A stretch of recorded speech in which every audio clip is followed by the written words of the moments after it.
The City at World's End. Chapter 14. Last Appeal. The big Capellan led him out then swiftly through a maze of narrow passageways that ran through the bowels of the Thanos. They met no one, and Keniston guessed that Gore Hall was avoiding the main corridors. He hardly looked at what he could see of the ship as he passed through it. He didn't care now. All he could think of was the terrible need for haste, the need to avert the disaster that was coming. His ears, his nerves cringed, waiting for the first shell to burst against the Thanos. He knew it was too soon, but the minutes were passing fast. Gore Hall did some rapid explaining as they went. The evacuation order came from the Board of Governors by an executive committee. According to Federation law, you can make an appeal from that order to the Board of Governors in full session. Now, remember, Keniston, no one can deny you the right of appeal, so don't let them bull you out of it. They came out on a shadowy catwalk. Gore Hall stopped and pointed to a corridor some 9 feet below. At its end was a closed door. "That's the visor room. Varn Allen is in contact with the committee now. Go in and make your appeal. And remember, Lund is in there too." He melted back into the shadows. Keniston went down a companionway to the corridor and along it to the door at the end. He tried it, and it swung open under his hand, and he went through into a high and narrow room, where Varn and Norden Lund turned to face him, startled and surprised by his sudden entrance. He hardly saw them. Something else caught his gaze and held him transfixed, frozen with a kind of awe. 2 walls of the room were occupied by complicated and unfamiliar mechanisms, all apparently automatic. Facing him was the 3rd wall, a giant-sized screen, reproducing so clear a picture that it was weirdly like a window into another world. At a black plastic table sat 4 figures. 3 of these were men in ordinary jackets and slacks, one of them quite old, another elderly, the third dark, brusque-looking, not far into middle age. The 4th at the table was not a man. He was a Spican like Magro, white-furred and oddly cat-like, with his narrow mane and handsome, faintly cruel face. But he was older and graver than Magro. The 4 of them were like a quartet of businessmen, rudely interrupted in the midst of an earnest conference. They stared out of the screen at Keniston, and the youngest man demanded of Varn Allen, "Who is this person?" Keniston still stood motionless, looking beyond them now. He saw that the room behind them was like the one in which he stood, but much larger, a communications room massive with control banks and screens. Through the window of that room, billions of miles across space, Keniston could see the looming wall of a titanic building. And above it blazed the fiery limb of a diamond sun, supernal, magnificent, shedding a blue-white blaze across the heavens. Again the sharp voice from across the galaxy, flashing through the parsecs far faster than light by the magic of latter-day science. "Varn Allen, who is this man?" "He's one of the Earth primitives, sir," she answered angrily, and turned again to Keniston. "You have no right here. Leave at once." "No," said Keniston. "Not until I've had my say." "Lund," said Varn Allen, "will you please call orderlies and have him removed?" Keniston moved a little. "I wouldn't," he said. Lund considered. His eyes moved from Keniston's knotted fist to Varn Allen's angry face, and there was a smile in them. "After all," he said, "I suppose this man is a citizen of the Federation now. Can we deny him his right of speech?" Varn Allen's blue eyes flashed hotly at him. Then she spoke to the images in the screen. "I'm sorry, gentlemen, but perhaps this will demonstrate the situation here more clearly. I have had no cooperation from the primitives, and my own subordinate is apparently trying to undermine my authority." The dark younger man of the 4 said impatiently, This is not the occasion to hear complaints of administrative wrangling." Keniston was glaring upward at the quartet on Vega's faraway world, who seemed to hold the fate of Middletown in their hands. He demanded, "Are you the executive committee responsible for the evacuation order?" The oldest man said to him quietly, "There is no need for truculence. Yes, we are that committee." He glanced at Varn Allen. "I think, Allen, that since the interruption has been made, we may as well clear this thing up now." Varn Allen shrugged, and Lund's smile broadened a little.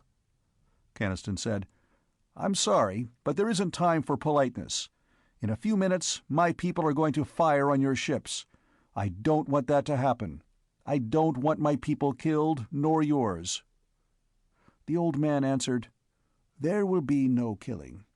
The paralysis ray, used at full potency, can immobilize your whole population without harm." Keniston shook his head. "That's only a postponement. When they come to again, they will fight. That is what I must make you understand. As long as my people live, they will fight to stay on Earth." The ring of utter truth in his passionate cry seemed to disturb them deeply, and the white-furred Spican said slowly, "It may be so. Some of my own people still have such an illogical attachment to one planet." Lund spoke up, his tone smooth and deferential. "That is the point of basic psychology which I have been trying to make with Administrator Allen." Varn Allen said icily, "If you have a suggestion to make, I shall be glad to hear it." "Of course," said Lund. "It's quite impossible to allow these people to remain on Earth. To do so would establish a fatal precedent for other waning planets, whose populations must be transferred. But my idea—" Whatever Lund had been going to say was lost, for Keniston drowned him out. "The hell with your ideas!" He moved closer to the screen. "I ask you to revoke the order for evacuation." The old man spread his hands in a weary gesture of negation. "That is out of the question." "Then," said Keniston harshly, "I appeal your decision to the Board of Governors in full session." That startled them all. They stared at him, and Lund said, "So, the savage has learned a little law." Then he laughed. "But, of course, Gore Hall and his friends have been coaching him." Varn Allen came up to Keniston. "This is a waste of time," she said. "The Board of Governors will issue the same ruling." "Quite so," said the dark, brusque man in the screen. "It's merely a stratagem to gain time." "Nevertheless," said the Spican, regarding Keniston with faint amusement in his split-pupiled eyes, "his demand is perfectly legal." The old man sighed. "Yes." He looked at Keniston. "I am forced by Federation law to grant you a right of appeal. But I warn you that Administrator Allen is right. The Board will ratify our decision." "Until they do," Keniston pressed, "I demand that you withdraw from Earth the ships that have created this critical situation." The old man nodded reluctantly. "That, too, is a legitimate demand. The ships will be recalled temporarily to Vega, and you will come with them, since all appeals to the Board of Governors must be made in person." In person? The significance of the two casual words hit Keniston staggeringly, replacing his dawning hope with a breathless and more personal emotion. Those two words they meant leaving Earth. He, John Keniston, going out into the dark abyss, out across half the starry universe on a forlorn hope, out to an incredibly distant and alien world, to plead the cause of Middletown to alien ears, with all the odds against him. He knew now what Gore Hall had meant. "With your background, it won't be easy." Varn Allen's crisp voice was challenging him. "Do you agree to go? Say quickly. There's little time left to notify your people before they attack."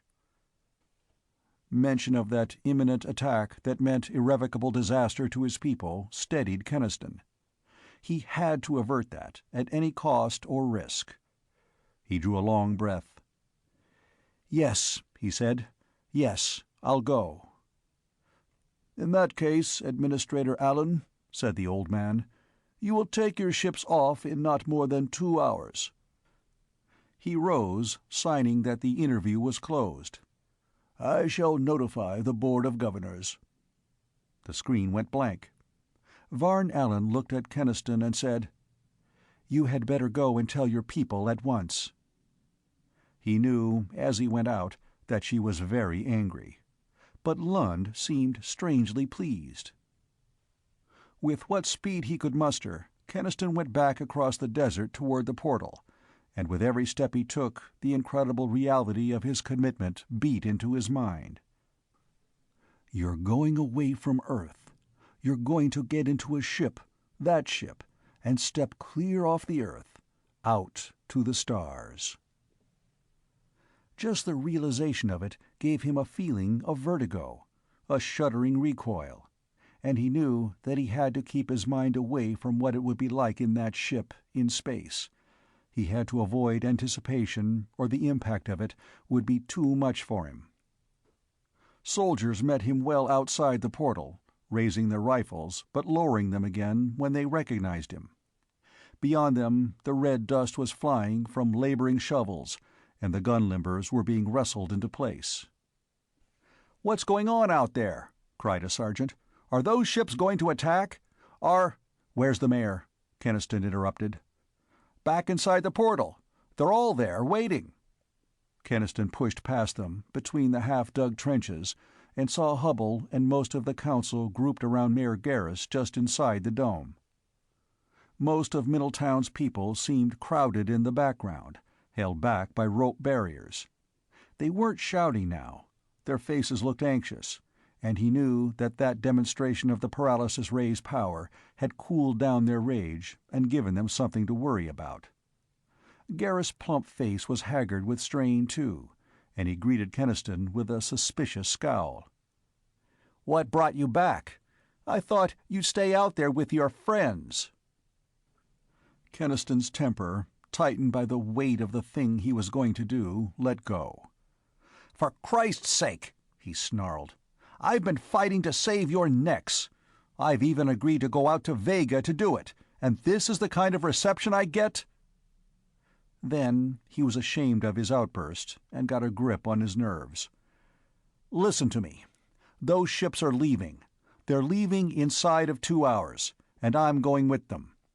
I'm appealing this whole evacuation question to their Board of Governors." A wondering silence fell upon them all. They stared at him, all their faces, except Hubble's, uncomprehending. Hubble exclaimed, "Good God, Ken! You to Vega? But will it do any good?" "I'm hoping so," Keniston said. He ignored the others, speaking to Hubble as he rapidly explained. "So there's a chance that I can make them understand our case and let us alone." Mayor Garrus had only now begun to understand, apparently. His face had changed. There was an eager hopefulness in it now, a hopefulness dawning also on the faces of Borchard and Moretti and the others. Keniston realized then just how hopeless they had all been before his coming. They, and the soldiers, and the people of Middletown, were still ready to fight evacuation, but the futility of such a fight had been made clear to them by the power of the ray. They had known they must fight a battle foredoomed to failure, and now he had brought them a hope at least of another way out. "Well now," said Garrus, a little unsteadily, "that's the way I've wanted it all along. Due course of law, peaceful debate. It was just that I couldn't let them force our people—" He broke off, seizing Keniston's hand. "You'll do your best for us out there, Keniston. I know that. They can't be all as stubborn as that blasted woman." And, almost unmanned by his relief, Garrus turned and cried out to the anxious crowd, "It's all right, folks. There's not going to be any fighting right now. Mr. Keniston's going to go clear out to where those people come from and put this thing to their government. He's going to ask a square deal for us." There was cheering, during which the mayor's high color began to fade back to its original pallor as a new thought struck him. He said to Keniston, "But if anyone's going out there to represent us, maybe as mayor—" Keniston really admired him as he struggled to get out those last awful words. "As mayor, I ought to go?" Keniston shook his head. "You're needed right here, Mr. Garrus. And besides, you don't speak the language, so there wouldn't be any use in your going." "That's so," said the mayor, beginning to breathe again. "Of course, that's so. Yes, indeed. Now, Keniston, what can we do to help you? Anything—" "No, there's nothing," said Keniston. "I haven't much time. I only need to get a few things and to say goodbye to someone. Hubble, will you come with me?" Hubble came. And behind them, as they hurried back into town, they heard the mayor shouting, and heard the rising voice of relief and jubilation from the people. They had seen themselves about to be beaten in a hopeless fight against weapons they couldn't combat, those people, and now, suddenly, there wasn't going to be any fight. The ships were going away. One of their own was going out and convinced the Starfolk that they couldn't shove Earth people around. Everything was going to be all right. Keniston groaned. "I wish they weren't so goddamned sure. This is only a reprieve." "What are our chances, Ken?" Hubble asked him. "Between us." "Honest to God, Hubble, I don't know.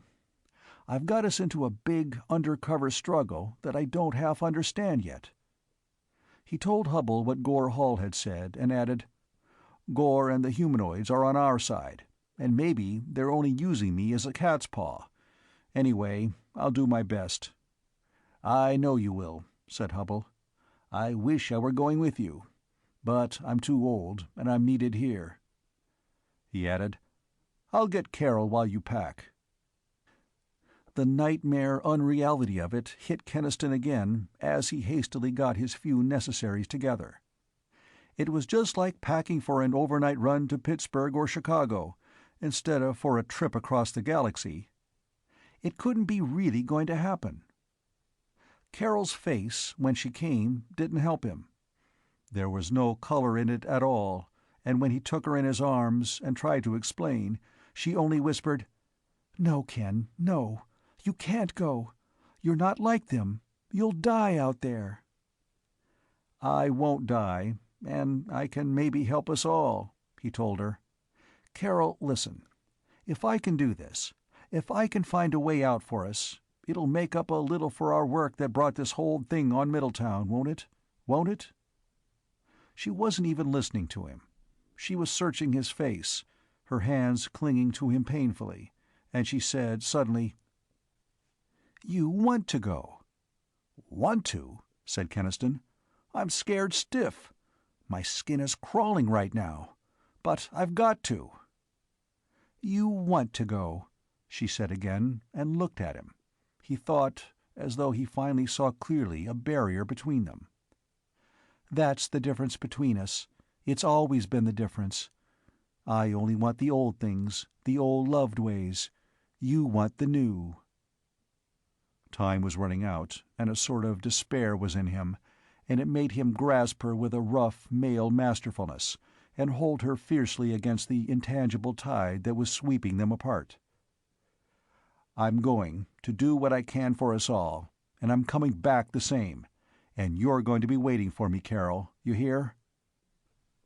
He kissed her, and she returned his kiss with a curious tenderness, as if she were never going to see him again, and was remembering all the good days that they had had together. And when he let her go, her eyes were bright with tears. He went with Hubble toward the portal, and now the whole city was vibrant with a new hopefulness and excitement that centered upon himself. But he was quaking with the realization of what he was going toward, He hardly saw the crowded faces that watched him with a mixture of anxious hope and of awe. He hardly heard the voices that shouted, "Good luck, Mr. Kenniston!" and "You tell him out there, Mr. Kenniston! You tell him!" Kenniston went on, out of the domed city and across the plain, and the black, strange belly of the Thaness took him in. End of chapter 14.